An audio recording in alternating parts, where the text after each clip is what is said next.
fond de latte. L'argent rend fou. Et une fois de plus, vous allez en avoir la preuve. Je vais vous raconter une affaire de 1931 à Marseille. L'histoire d'un presque député dont on découvre qu'il est un tueur en série. Il a tué 3 personnes et sans doute 5 pour l'argent. Rien que pour l'argent. Cette histoire, je vais la débriefer avec Charles Bottarelli, qui a tiré de cette histoire un roman très réaliste qui s'appelle « Un assassin si distingué » aux éditions Phénix d'Azur. Cette interview est disponible dans un autre podcast. Voici l'affaire Alexandre Sarré. La réalisation est signée Boris Pachinski. Europe 1, Christophe Ondelatte. Nous voilà au mois de mars 1931 à Marseille. Une journée radieuse. Les terrasses sont bondées. Et moi, je vous emmène assister à une drôle de scène. Sur l'avenue du Prado, il y a une jeune femme qui marche. Environ 30 ans, blonde, jolie, souriante. Jusque-là, tout va bien. Soudain, un homme s'arrête devant elle. Catherine ? Mais c'est pas possible. Et elle, d'un coup, comme paniquée, elle s'enfuit en courant. Et l'homme se lance à sa poursuite. Mais, avec la foule, il la perd de vue. Alors il court au commissariat. Je viens de voir un fantôme. Un fantôme. Un homme bon. Va falloir m'expliquer. Eh ben, c'est une de mes amies. Elle est censée être morte depuis quelques semaines, et là je viens de la croiser dans la rue. Vous dites qu'elle est morte? Oui, j'étais à son enterrement. Alors elle est ressuscitée, qu'est-ce que vous voulez que je vous dise? Le nom de cette jeune femme? Catherine Schmitt. L'histoire est folle dingue, mais le type n'a pas l'air fou.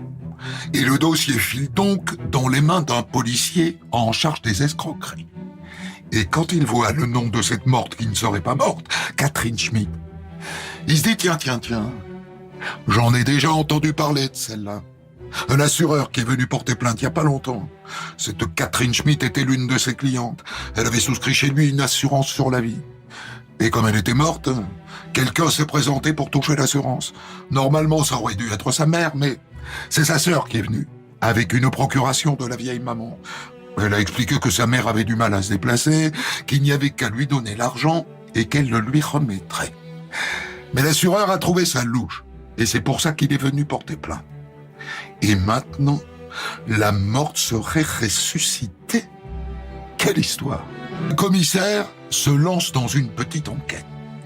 Et il découvre qu'avant de mourir, Catherine Schmitt a souscrit non pas une, mais 7 assurances sur la vie, auprès de 7 compagnies d'assurance, pour un montant total de 1 700 000 francs. Ça déjà c'est louche. Ça sent l'arnaque. Et figurez-vous qu'hormis le dernier qui a eu un doute, tous les assureurs ont versé l'argent. Et vous vous souvenez à qui vous avez versé cet argent? Il est parti à Madame Rose Schmitt, la mère de la défunte. À quoi ressemblait-elle? C'était une vieille femme. Elle était en deuil, tout en noir, avec une voilette. On n'a pas trop parlé, hein. Elle disait qu'elle parlait mal le français. Mais parmi les 6 assureurs qui ont payé, il y en a un qui a noté un curieux détail. La dame à qui j'ai donné l'argent. J'ai été surpris parce que elle avait l'air vieille. Mais elle avait des mains qui n'étaient pas les mains d'une personne âgée, vous voyez? Ça alors? Mais quelle histoire! Et voilà que maintenant la morte ne serait pas morte.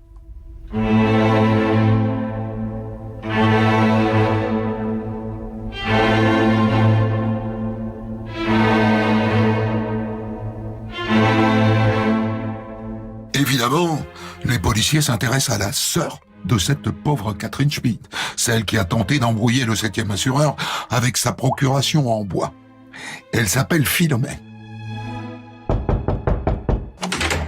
Bonjour madame, nous avons un mandat pour procéder à la perquisition de votre appartement. Il fouille. Et qu'est-ce qu'il trouve? Et bientôt l'attirail pour se déguiser en vieille femme. Robe noire, voilette de veuve, perruque grise. Vous commencez à entrevoir ce qui s'est passé. La coquine s'est faite passer pour sa mère. Et elle a donc empoché l'assurance sur la vie de sa sœur décédée. Qui donc ne serait pas décédée? Mais quel sac de nœuds! Philomène Schmitt est amenée à l'évêché, le commissariat central de Marseille. C'est une femme aux traits durs, sèche comme un coup de trique, avec des yeux qui lancent des éclairs. Ma sœur est morte, je vous dis. Vous n'avez qu'à aller au cimetière si vous ne me croyez pas. Alors pourquoi avoir utilisé une fausse procuration? Si tout était en règle. Ma mère est malade. J'ai eu peur qu'elle puisse pas récupérer son argent. J'ai improvisé. Et c'est pour ça que vous vous êtes déguisé. Pour vous faire passer pour elle. Ça, c'était un mensonge. J'ai fait une fausse procuration pour toucher l'une des assurances parce que ma mère était malade. Mais les autres, c'est ma mère elle-même qui a fait les démarches. Jamais j'ai cherché à me faire passer pour elle. Je me suis pas déguisé, comme vous dites. Et comme à la fin de son interrogatoire, personne ne la croit, Philomène Schmitt est expédiée en prison. 2 jours plus tard, une femme se présente à l'accueil de l'hôtel de police. Et pas question de s'épancher auprès du planton. Elle veut parler au commissaire en personne. Alors, va pour le commissaire. Il paraît que vous avez quelque chose à me dire de très important. Je vous écoute. Et d'abord, qui êtes-vous? Je m'appelle Catherine Schmitt. Comment? Je m'appelle Catherine Schmitt. La morte vient de ressusciter officiellement. Si vous êtes Catherine Schmitt, madame, nous allons avoir une petite conversation intéressante. Puisque vous êtes vivante et que vous avez été enterrée, qui est mort à votre place? Parce que moi, j'ai un certificat de décès et j'ai un corps dans une tombe. Eh bien, la morte, c'était une tuberculeuse, Magali Herbin, qu'elle s'appelait. Elle était au bout du rouleau. Et pourquoi avez-vous fait croire que vous étiez morte? C'est ma sœur qui a tout organisé. Elle me disait qu'on aurait de l'argent et qu'on serait plus pauvre. Je suis misérable, monsieur le commissaire. Catherine Schmitt, revenue d'entre les morts, rejoint sa sœur en prison. La sœur, Philomène, est à nouveau sur le gril. Elle ne peut plus raconter de fariboles. Et elle reconnaît sans problème que quand la tuberculose qui s'appelait Magali Herbin est morte, eh bien elle l'a fait passer pour sa sœur. Et que munie du certificat de décès, elle a capté l'argent des assurances sur la vie. Voilà. C'est pas l'affaire du siècle. Mais c'est une belle escroquerie. Le lendemain, un entrefilet sur cette affaire paraît dans le journal local. Et c'est le début d'une autre histoire. Parce qu'à Aix-en-Provence, un certain Marcel Poncel lit la nouvelle dans le journal. Les sœurs Schmitt? Arrêtez? Oh, poudu. Il prend immédiatement le train pour Marseille et il débarque au commissariat. Il veut parler au commissaire. Décidément, c'est à la mode. Monsieur le commissaire, j'ai lu le journal et j'ai vu que les sœurs Schmitt avaient été arrêtées. Alors je me suis dit que peut-être, maintenant, on allait me croire. Et croire quoi, monsieur? Mais c'est une histoire, ça fait au moins 6 ans que je la raconte aux gendarmes et aux juges, ils m'ont jamais cru. Mais de quelle histoire parlez-vous, monsieur? Eh bien, les sœurs Schmitt, celles que vous avez arrêtées, elles ont assassiné quelqu'un chez moi, dans ma villa. Assassiné? Chez vous? Oui, monsieur le commissaire. Et elles ne l'ont pas fait toutes seules. Elles avaient un complice. Un complice? Et qui ça? Monsieur Sarret.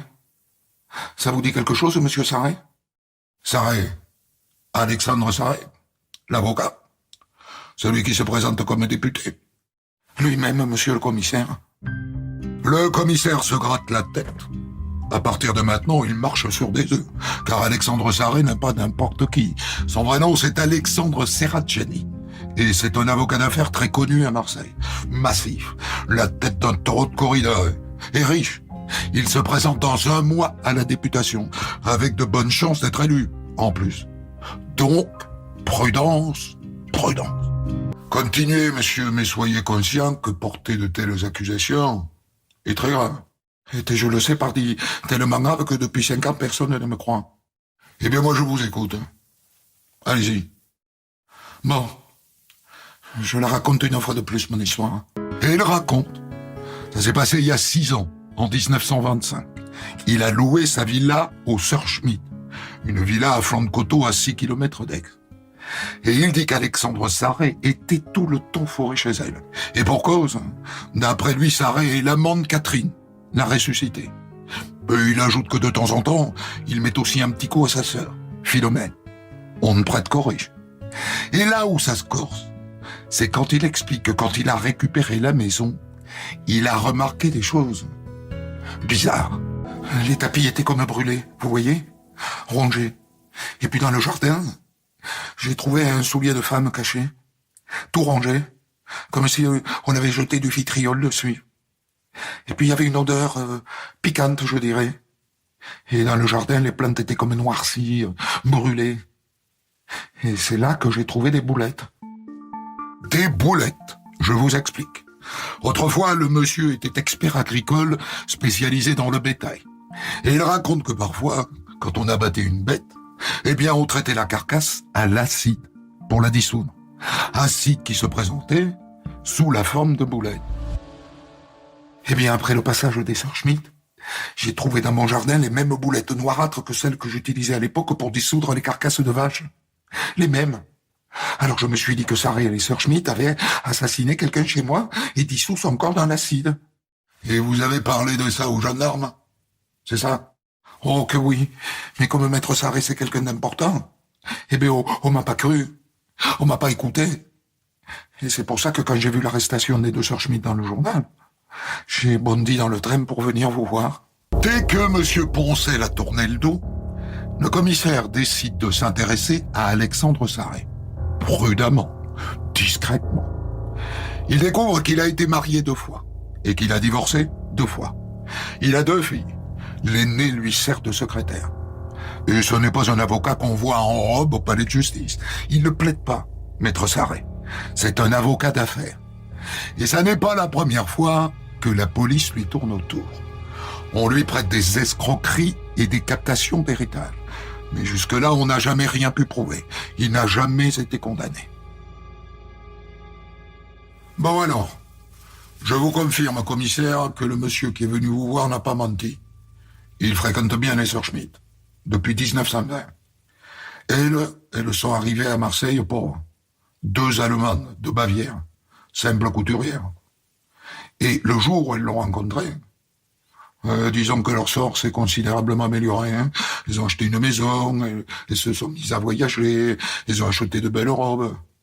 Bref, ils sont vraiment proches au commissaire, tous les 3. Sarret et elle. Le commissaire décide de sortir les 2 sœurs de prison pour voir ce qu'elles ont dans le ventre. Il commence par interroger Catherine, la ressuscitée d'entre les morts. Mademoiselle, vous avez avec votre sœur loué la villa l'Ermitage à Aix-en-Provence. Vous vous en souvenez de ça? Oui. Un certain Alexandre Sarret, vous y rejoignez. Ça aussi, vous vous en souvenez. Maître Sarret, c'est un ami. C'est lui qui m'a présenté mon mari. Malheureusement, le pauvre est mort. Maître Sarret nous a beaucoup aidés, ma sœur et moi. Il s'est passé quelque chose, hein, durant votre séjour à la villa? Quelque chose? Non, rien d'extraordinaire. Il ne va pas plus loin, et il passe à Philomène, l'aînée. Et c'est troublant, elle raconte la même histoire. Elle connaît Sarret, lui aussi lui a présenté son mari, lequel mari lui aussi est mort. Elles n'ont pas de chance, les 2 sœurs. Veuves, toutes les 2. Quelle tristesse.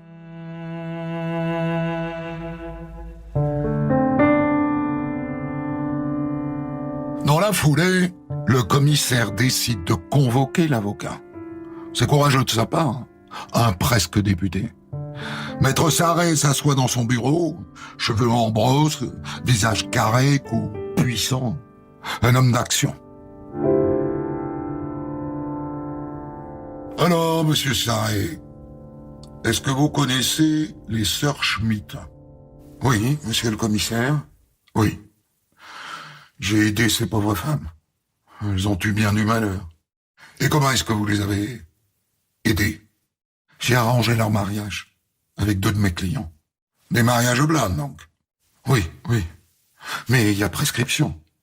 Reconnaissez-vous avoir séjourné avec les sœurs Schmitt dans la villa l'Ermitage à Aix-en-Provence? Et là, Alexandre Sarré marque un temps d'arrêt. Assez long. Oui. Je crois que je vois où vous voulez en venir. J'ai commis un crime, là-bas. Et petit-on, il a flanché d'un coup. En août 1925, j'ai tué un homme, un dénommé Chambon, un maître chanteur. Il me faisait chanter, il m'a menacé. Voilà. C'était un prêtre défroqué, c'était un individu néfaste. On s'est battu, le coup de fusil est parti. C'est un accident. Il raconte ça comme si il avait arraché de mauvaises ronces dans son jardin. Il a tué un homme, mais ne vous inquiétez pas, il était néfaste. À ce moment-là, le commissaire décide de faire revenir dans son bureau Catherine Schmitt. Quand elle débarque, elle a 28 ans, elle a l'air d'en avoir 40. La prison ne lui a pas réussi. Alexandre Sarré, madame, vient d'avouer qu'il a tué un homme dans la villa d'Aix-en-Provence. Chez vous, autrement dit. Vous confirmez? Non. Il n'a pas tué un homme. Il a tué 2 personnes. Un homme et une femme. C'était un guet-apens. C'est lui qui l'a monté. 2 personnes. Nouveau rebondissement. Mais quelle bouillabaisse cette affaire. Quelle bouillabaisse. Et Catherine raconte comment Sarré a choisi la villa avec elle et sa sœur. On a d'abord trouvé une maison à Marseille. Mais il y avait des voisins et il y avait un chien qui aboyait. Alexandre a dit que ça n'allait pas. Et l'Ermitage, c'était parfait. Il a juste demandé qu'on mette une baignoire. Il n'y en avait pas. Et elle raconte qu'un jour, Louis Chambon, l'individu néfaste qui a fini dans l'acide, débarque à la villa. Et qui est ce Chambon, mademoiselle Schmitt? Je sais pas. Il est avec Sarré dans tout un tas d'affaires louches. Et qu'est-ce qui lui est arrivé alors? Eh bien, je l'ai fait monter à l'étage. On est entré dans la pièce. Alexandre, il était caché derrière un paravent. Il est sorti et il l'a tué au fusil de chasse. Et voilà. Et la deuxième victime alors? Qui est-ce? Noémie Balandreau. C'était la maîtresse de Louis Chambon. Le lendemain, Alexandre l'a invitée à la villa. Je suis allé la chercher en taxi à Marseille. Quand elle est arrivée dans le salon, on lui a offert une limonade. Moi, comme Alexandre me l'avait dit, je suis sorti faire tourner le moteur d'une moto pour couvrir le bruit du coup de feu. Et il l'a tué avec un revolver. Et il m'a dit, j'ai pas pu faire autrement. La suite est terrifiante. Alexandre Sarré va à Aix-en-Provence et il revient avec 4 bonbonnes d'acide sulfurique, 100 litres. Il les met tous les 2 dans la baignoire toute neuve et il verse l'acide. Et après, comme un cuistot avec une longue perche, il touille. Et bientôt, il n'y a plus qu'une bouillie puante. Il a remis de l'acide pendant plusieurs jours. Et après, moi, lui et ma sœur, avec des seaux, on a vidé la bouillie dans les toilettes et le liquide dans le jardin. Et vous n'avez pas pensé à dénoncer Alexandre Sarré? Il nous a menacés, ma sœur et moi. Il disait, la villa a été louée à votre nom. Je suis un homme puissant. On ne vous croira pas. La villa est fouillée de fond en comble. Et sur le mur, dans la pièce où Louis Chambon est censé avoir été abattu à coups de fusil, on trouve des traces de sang Et aussi des tapis brûlés qui partent au laboratoire. Et les policiers retrouvent la trace de l'achat par Sarré de 100 litres d'acide. Mais il reste une question. Pourquoi a-t-il tué Chambon et accessoirement sa maîtresse? Eh bien la réponse la voilà. Chambon était un usurier. Il prêtait de l'argent, en général avec des intérêts faramineux. Et on avait intérêt à le lui rendre. Sarré l'a tué pour prendre sa place. Après sa mort, il l'a fait vivre. Il a dit aux gens, il est parti en Suisse, je m'occupe de ses affaires. Et donc il s'est mis à collecter l'argent que les gens devaient à Chambon. En 6 mois, il s'est fait 200 000 francs. Le voilà le mobile. L'argent. Cet homme est dévoré par l'envie d'argent. Et d'ailleurs, la fausse mort de sa maîtresse Catherine. L'argent. Il a fini dans ses poches. Ça aussi, c'est lui qui l'a organisé. Il reste une affaire à éclaircir. Les 2 sœurs Schmitt ont perdu leur pauvre mari, toutes les 2. Les a-t-il tuées, eux aussi? On sait, c'est lui qui l'a reconnu, qu'il s'agissait de mariage blanc. Mariage qu'il a monté lui-même pour, soi-disant, aider les 2 sœurs allemandes à s'installer en France. Sur le papier, c'est généreux. Mais en vérité, c'est une escroquerie de plus. Il a choisi des maris vieux et en mauvaise santé. Ensuite, il leur a fait contracter une belle assurance sur la vie. Et quand la compagnie d'assurance a demandé une visite médicale, il a envoyé un complice, en pleine forme. Et puis les maris sont morts. Et Sarré a récupéré l'argent des assurances. Mais alors de quoi sont-ils morts, ces vieux maris? De vieillesse? Ou est-ce qu'on les a aidés? Est-ce que c'est juste une escroquerie? Ou bien un double meurtre? Je sais pas vraiment comment on va le savoir, ça, commissaire, hein?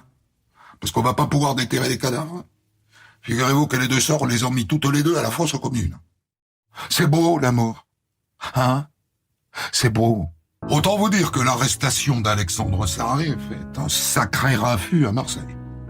Et ça délie les langues. Un médecin, par exemple, se présente à l'évêché. Il m'a proposé de l'argent pour établir un faux certificat de bonne santé pour un mort. Est-ce que ça ne serait pas pour cette Magali Herbin, cette jeune tuberculeuse morte et enterrée à la place de Catherine Schmitt? Est-ce qu'elle est vraiment morte de tuberculose? On exhume son corps et dans son organisme, les médecins retrouvent du sel de zinc, un poison mortel. La figurante de la mort de Catherine Schmitt a donc été empoisonnée à petit feu. Donc, si on exclut les 2 vieux maris dont on ne pourra jamais prouver qu'ils ont été assassinés, Maître Sarré et les 2 sœurs auraient donc tué 3 personnes. Va-t-il avouer ça? Le voilà dans le bureau du juge d'instruction, calme, sûr de lui, tranquille. Avez-vous tué Louis Chambon et Noémie Balandreau, monsieur Sarré? J'ai tué Louis Chambon, mais je vous l'ai dit, c'était un accident. Mais je n'ai pas tué Noémie Balandreau. Catherine et Philomène Schmitt vous accusent de ce crime, pourtant. Bien sûr. Mais c'est sans doute elles qui l'ont commis. Et concernant Chambon, qu'est-ce que vous avez fait du corps? Vous l'avez dissous dans l'acide? Non. Mon Dieu, non. Après l'avoir tué, moi, je suis parti. Je n'ai jamais plus remis les pieds à la villa. Donc, selon vous, ce sont elles qui ont dissous le cadavre de Louis Chambon dans l'acide? Je ne sais pas, mais elles en sont parfaitement capables. Concernant Chambon, il a dit que c'était un accident. Rien n'est moins sûr. Les 2 sœurs viennent de faire passer au commissaire une lettre que Chambon a écrite à Sarré avant sa mort. Je vous la lis. Je t'ai aidé dans tes sales combines. Et tu as gardé l'argent de l'assurance après la mort de la Schmitt. Tu es trop gourmand, hein, Alexandre. Il faut que tu partages. Et donc Sarré l'a éliminé pour ne pas partager. Et on peut imaginer qu'il a tué Noémie Balandreau dans la foulée pour qu'elle n'amène pas la police sur la disparition de son compagnon. En attendant, le juge qui est au bout de son instruction peut s'asseoir sur des aveux circonstanciels. Qu'importe. Il veut les renvoyer devant les assises. Alexandre Sarret, qui connaît toutes les ficelles de la procédure, tente 1000 manœuvres pour échapper à un procès. Mais il n'y parvient pas. Son procès et celui des sœurs Schmitt s'ouvrent devant la cour d'assises d'Aix-en-Provence le 23 octobre 1933. Dans le box, il apparaît frais comme un gardon. Et d'entrée, il accuse les 2 sœurs de tous les crimes. Enfin, pourquoi voulez-vous croire toujours les sœurs Schmitt et moi jamais? Que faut-il donc faire pour être cru? Faut-il être allemand et pleurnicher? N'empêche qu'à la fin, l'avocat général réclame sa tête. Il est le grand organisateur des crimes. Il n'a tué que par cupidité. Rendez-vous compte, il est allé jusqu'à refuser une sépulture à 2 de ses victimes. C'est un assassin conscient de ses actes, éclairé sur leur portée par le serment qui prêta jadis en tant qu'avocat. Il ne mérite aucune pitié. C'est le châtiment suprême que je requiers contre lui. Marché conclu. Le jury condamne Alexandre Sarret à mort. Et les 2 sœurs à 10 ans de prison et au bannissement de France. La tête d'Alexandre Sarret tombe sous la lame de la guillotine le 10 avril 1934. Je vous ai raconté l'affaire Alexandre Sarret, du nom de cet avocat escroc qui, en 1931 à Marseille, s'avère être un tueur en série qui a tué au moins 3 personnes, et sans doute 5, en instrumentalisant 2 sœurs immigrées allemandes, les sœurs Schmitt. Crime pour lequel il a été guillotiné, et une histoire qui, il y a quelques années, vous a inspiré pour en tirer un roman, Charles Bottarelli, un roman qui s'appelle Un assassin si distingué, paru aux éditions Phénix d'Azur, et je signale votre dernier livre, L'honneur de Benjamin Hulmeau, aux éditions Sud-Arène. Je précise, Monsieur Bottarelli, qu'il y a eu un livre, et il y a eu un film sur cette affaire, avant que vous-même ne vous penchiez dessus. Hein. Le film, c'est Le Trio Infernal. Ouais. Que je n'ai pas vu, d'ailleurs. De Francis Giraud, c'est ça? De Francis Giraud, oui. Sorti en 74, c'est Piccoli qui jouait Alexandre Sarret. Piccoli qui jouait Sarret, oui. Oui. Alors vous, qu'est-ce qui vous a attiré dans ce dossier? Je précise que vous êtes... Quand j'ai lu cette affaire, quand j'ai lu les comptes rendus officiels, disons, les pièces du procès, je me suis dit qu'on avait là affaire à un personnage absolument exceptionnel, par l'énormité de son culot, l'énormité de son intention délibérément malveillante, que c'était vraiment quelque chose d'extraordinaire, que ça méritait un roman, si vous voulez. Et vous êtes allé aux archives consulter le dossier d'instruction? Consulter les archives judiciaires, et parce que ça se situait dans le cadre d'une commande qui m'avait été faite par un éditeur qui s'appelle les éditions de Boré, qui voulait que je fasse un compte rendu sur un certain nombre d'affaires criminelles intéressant la région, le Var et les Bouches-du-Rhône, intéressant la région, donc, et qui auraient été jugées entre le milieu du 19e siècle et nos jours. Donc c'est comme ça que j'étais tombé sur l'affaire Sarret, et que je me suis dit, c'est pas possible, il faut que j'en fasse un roman, parce que c'est vraiment énorme. Parce que c'est une affaire qui n'a pas de célébrité dans votre région? De célébrité particulière, non. Il y a quand même quelque chose d'exceptionnel dans le bonhomme, mis à part la violence de son comportement, c'est qu'il était l'amant des 2 sœurs Schmitt. En même temps, ou l'une après l'autre, ça j'ai pas pu le définir, mais enfin c'était ses 2 maîtresses, quoi. C'était un ménage à 3 avec 2 sœurs, en quelque sorte. Alors sur ses motivations à lui, on peut résumer les choses ainsi, c'est ce que j'ai fait, il tue pour l'argent. Mais en fait, tous ceux qui aiment l'argent ne tuent pas 5 fois. Donc lui, qu'est-ce qui est son ressort? Qu'est-ce qui le rend à ce point cupide? C'est quoi son histoire? Il veut appartenir à la bonne société marseillaise. Il fréquente les patrons d'industrie, les hauts fonctionnaires, tout ce qui compte un petit peu dans la ville. Donc il veut se hausser à leur niveau, si vous voulez. Et pourquoi est-ce qu'il a besoin de se hausser à leur niveau, puisque il est avocat d'affaires? C'est déjà pas mal comme situation. Il a soif d'être connu et reconnu. Donc il fera tout pour ça, et il a bien compris que s'il peut arriver à ça par l'argent. Et il y a quand même une raison peut-être un peu plus discrète, mais bien compréhensible, c'est qu'il il est originaire de Trieste. Alors Trieste, à ce moment-là, comme vous le savez, c'est nulle part, quoi. C'est ni italien, ni autrichien, ni rien du tout. Et cette soif de reconnaissance, elle est peut-être aussi liée à l'anonymat de son origine. Et il allait vraiment devenir député? Il avait déjà essayé une fois, ça n'avait pas marché, mais il n'était pas exclu que... Oui, c'était pas exclu. Rien ne permettait de penser qu'il serait battu. Il pouvait le devenir. Il est aussi, alors c'est assez finalement intéressant ce que vous nous dites, parce que à la fois il cherche de la légitimité, et donc pour ça il a besoin d'argent, et en même temps son premier argument pour faire taire les deux sœurs, c'est que il est célèbre, qu'il est connu, qu'il est protégé. Oui, effectivement. Et quand on découvre, quand le propriétaire de la villa d'Aix, où ont eu lieu les crimes et la dissolution dans l'acide sulfurique, quand il découvre les traces d'acide sulfurique dans la maison, et qu'on lui dit il faut porter plainte contre le précédent occupant, et il répond mais vous n'y pensez pas, maître Sarret, vous vous rendez compte, c'est pas possible que ce soit lui. Il avait une notoriété bien établie, quoi. Alors lui a été guillotiné.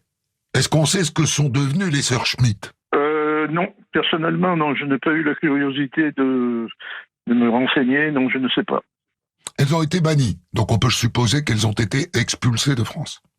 Oui, quoique elles ont essayé de donner des gages de bonne volonté pendant qu'elles étaient là, puisqu'elles étaient employées, elles étaient couturières et elles étaient employées dans un atelier qui confectionnait des vêtements militaires. Donc elles faisaient les vêtements des militaires français qui combattaient leurs propres compatriotes.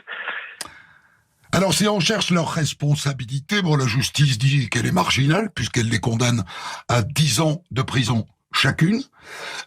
Est-ce qu'elles ont couvert les crimes et les escroqueries? Est-ce qu'elles ont participé à leur organisation? Est-ce qu'elles ont été naïves, dépassées, faibles? Je crois qu'elles ont été manipulées par Sarret, puisqu'elles étaient deux sœurs égarées complètement en France, qui n'avaient aucune ressource propre sauf leur travail, et qui ne connaissaient personne sauf Sarret, et qui par conséquent étaient facilement manipulables. Et comme Sarret était doué pour la manipulation, ça pouvait se terminer comme ça. Donc, au fond, elles ne comprennent pas bien où il veut en venir, mais elles l'accompagnent jusqu'au bout, quoi. Oui, elles n'étaient pas à l'origine des manigances, mais elles les ont accompagnées. Et elles ont vendu leur charme aussi à son égard. Absolument. Et lui exerçait une forme de droit de cuissage, quoi. Oui, tout à fait. Tout à fait. Et ils subvenaient à leurs besoins financiers, moyennant le droit de cuissage, oui. Et la complicité dans les escroqueries et les crimes. Oui. Officiellement, il a tué Louis Chambon, il a tué Noémie Balandreau, qui était la maîtresse de Chambon, on a bien compris par nécessité, et il a tué aussi, empoisonné, ils ont tué ensemble, la tuberculeuse Magali Herbin. Les maris de ces dames, il n'est pas condamné pour ça, mais on n'a pas beaucoup de doutes. Parce que quand on a découvert les autres crimes, on n'a pas trop cherché apparemment. Ça suffisait pour l'envoyer en assise, mais on n'a pas trop cherché. Parce qu'on dit 3 crimes, il a été condamné pour 3 crimes, mais exactement combien a-t-il commis, on ne sait pas. Parce qu'en particulier, en ce qui concerne les escroqueries à l'assurance, il avait commencé par son propre cordonnier. Un cordonnier chez qui, de temps en temps, il laissait ses chaussures à réparer, qui était un pauvre type gravement atteint par la tuberculose, qui n'en avait plus pour longtemps, et il s'est dit qu'il pourrait lui faire souscrire une assurance vie à son profit. Seulement, au lieu d'envoyer lui à l'assurance, à la visite de l'assurance, à la visite médicale, au lieu de l'envoyer lui, le cordonnier, il avait envoyé un de ses complices qui était aussi son obligé, un ancien charcutier qui avait sauvé sa boutique grâce au conseil de Maître Sarré. Et donc, le charcutier s'est fait passer pour le cordonnier. Le charcutier était en pleine santé, alors que le cordonnier était moribond. Alors, c'est là ici qu'il s'est aperçu qu'il y avait des choses à faire du côté des assurances vie et du côté de l'escroquerie à l'assurance. Et il en a profité. Et il avait fait ses essais avec le cordonnier. C'est pas le premier à faire ça. C'était à faire signer des assurances sur la vie pour gagner de l'argent. Mais de toutes les histoires que j'ai racontées sur ce thème-là, on a la preuve que si on le fait une fois, ça marche. Mais dès qu'on veut reproduire, on rentre dans un engrenage qui inévitablement conduit à la prison. Alors, l'usage de l'acide sulfurique pour dissoudre les corps. Au début du XXe siècle, c'est pas courant. Oui, en effet, c'est pas courant. D'autant plus que les compagnies d'assurance entre elles n'ont pas trop de moyens de communication. Il n'y a pas l'usage de l'informatique à l'époque et ça commence à devenir difficile pour lui quand une compagnie qui a été spoliée prévient ses confrères par courrier. L'usage de l'acide sulfurique pour dissoudre les corps. Oui, alors là, je me pose la question parce qu'étant donné que c'est une pratique de la mafia, je ne sais pas si il s'est inspiré de la mafia ou si c'est la même mafia qui a repris sa recette. Mais manifestement, ça marchait pour les vaches. Oui. Est-ce que je peux vous dire, moi, là aussi, sur la base d'histoires que j'ai déjà racontées de cadavres dissous dans l'acide sulfurique, c'est une technique qui est moyennement efficace. Il a quand même eu de la chance, parce que moi, je connais des affaires où on a mis le cadavre dans l'acide sulfurique et puis il est resté plein de morceaux. Oui, parce que, si j'ai bien compris, ça entraîne la fabrication d'une espèce de gelée. Donc, il est difficile de se débarrasser. Les os et la viande terminent en gelée, et puis la gelée est difficile à éliminer. Quelles conséquences sur les élections, vous le savez, ça? Parce que donc le candidat favori file en prison et sous la lame de la guillotine, ça fait un sacré raffut politique, je suppose. Et oui, ça a secoué la ville. D'autant plus qu'il avait eu quand même la précaution de se constituer un solide réseau d'obligés. Il avait un carnet d'adresses abondamment fourni et c'est sûr que ça a dû ébranler quelque peu la ville. Dernière question. Les deux sœurs sont allemandes. On est en 31, donc pile au milieu de l'entre-deux-guerres, à Marseille. Est-ce qu'il y a un contexte politique international là? Est-ce qu'il y a quelque chose à situer du côté des relations entre la France et l'Allemagne dans cette période particulière? Les deux sœurs dans la presse ne sont plus appelées les Allemandes, mais les Bosch. Ce sont les sœurs Bosch. Donc il n'y a pas de souci, on peut s'essuyer les pieds dessus. Ah oui. Je vous remercie infiniment, Charles Bottarelli, et je renvoie nos auditeurs à votre livre « Un assassin si distingué » aux éditions Phénix d'Azur, qui donc n'existe plus, mais tous les livres désormais ont un avenir sur Internet. Nous, c'est là qu'on les achète. Des centaines d'histoires disponibles sur vos plateformes d'écoute et sur europe1.fr.